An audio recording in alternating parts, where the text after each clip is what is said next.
This is Boca Rio Golf Course Superintendent Bob Randquist with an update on the grow-in of new turf on the golf course at Boca Rio Golf Club. We received almost 7 inches of rain last Saturday as Tropical Storm Felipe paid an unexpected visit to South Florida.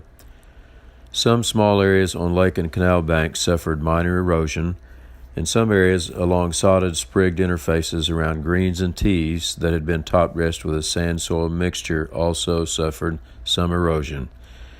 These areas will be repaired by next week. One other negative impact of the storm was that nutrients in the soil profile were leached deeper into the soil by the heavy rain.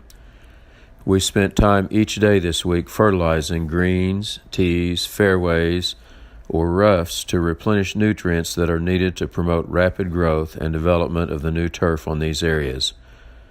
On a more positive note, the Better Billy bunker liners that were installed in the bunkers during the renovation performed extremely well during the heavy rains. We had a couple of 1 foot wide by 3 foot long areas where the sand washed down a bunker face between the 9th and 18th greens. There were no other areas in any of our other 104 bunkers where any erosion of sand occurred. It took our crews about 10 minutes to repair the sand erosion in the bunker at number 18. In the past, after 7 inches of rain, it would have normally taken 6 to 8 employees about 2.5 days to repair sand erosion in the bunkers and restore good playing conditions. Tiff Eagle Bermuda grass greens on holes number 4, 5, 6, 7, 8, 10, 11, 12, 13, 14, 15, 16, and 17 have grown in quite well and are dense and smooth enough to open for play.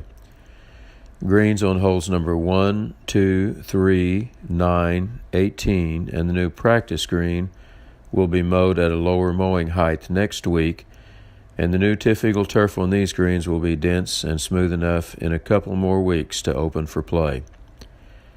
Tiff Grand Bermuda grass turf on tees at holes number 1, 4, 5, 6, 8, 9, 10, 11, 12, 13, 14, 15, and 17 is almost completely grown in and will be ready for play in another week or two. Tiff Grand turf on some teeing areas at holes number 2, 3, 7, 16, and 18 needs a couple more weeks of grow-in time before being ready for play.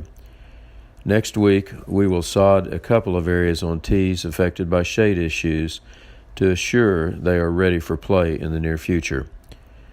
When we consider the overall condition of greens, tees, fairways, and roughs on each hole, holes number 7, 8, 10, 11, 12, 13, 14, 16, and 17 are just about grown in well enough to open for play.